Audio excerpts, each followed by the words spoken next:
Thank you, Mr. Chairman, very much. Thank you all for your work. Mr. Xiao, we salute your personal commitment to stand up for human rights after the Tiananmen Square massacre. This anniversary really gets focused by America, maybe not as often as it should, on these human rights abuses.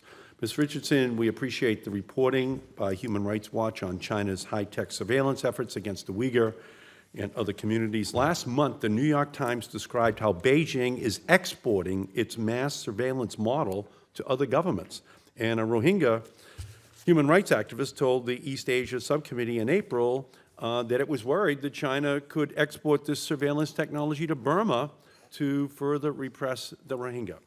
I wrote a letter to Secretary Pompeo asking him to clarify the administration's actions in terms of countering China's actions. As we wait for a response, I would like to ask you, what do you think the administration should do as China exports surveillance technology and surveillance training to other countries?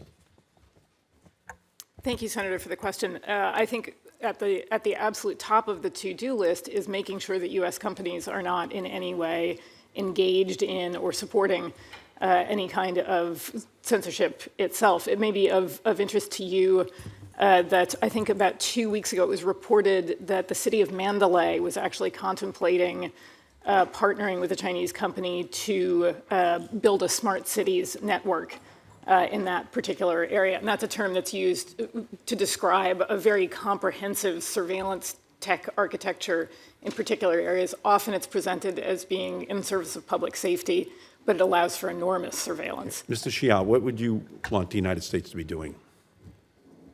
Well, first of all, could you turn on your microphone, please? Thank you. First of all, now we're starting to really need to have a very clear eye on what China's those trade practices are,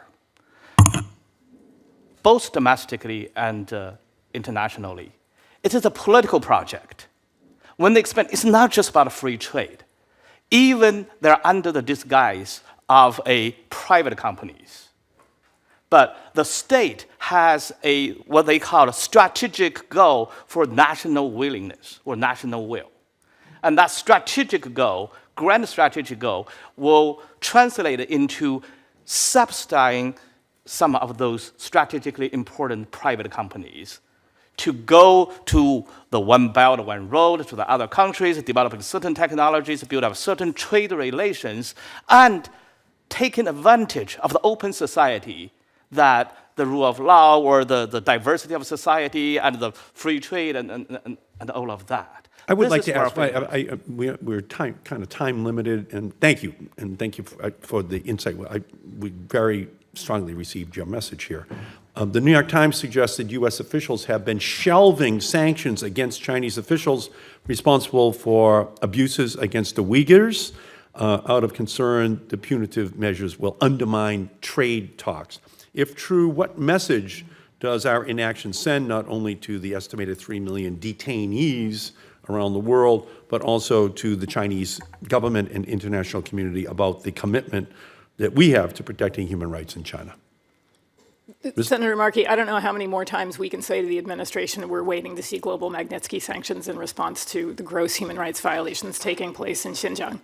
Okay. I literally don't know what else the administration is waiting for. Mr. Walker. I don't know if I have anything to add to that. Mr. Xiao, what's the impact in China of the administration's policy? On what? I'm sorry. What is this? What is the impact of this policy of the United States to kind of turn a blind eye? The trade war? Yeah.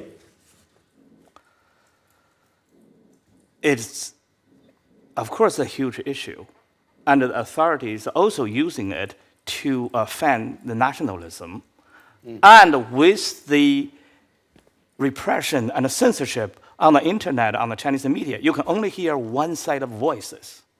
And my team has been really working hard to go through the deleted contents, the censored materials, to listen to the other voices that Chinese people looking at trade war.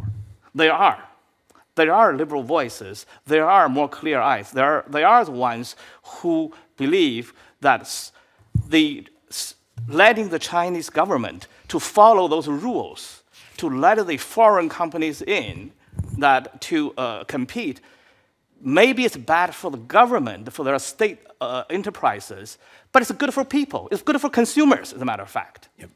So thank you. There's a Dickensian quality to all of these technologies. We invented them, facial recognition, internet, all of it. It can degrade, it can debase, it can enable, it can ennoble. We, as the inventor of these technologies, cannot turn a blind eye to the degrading and the debasing of cultures using our technologies. Thank you. Thank you, Mr. Chairman.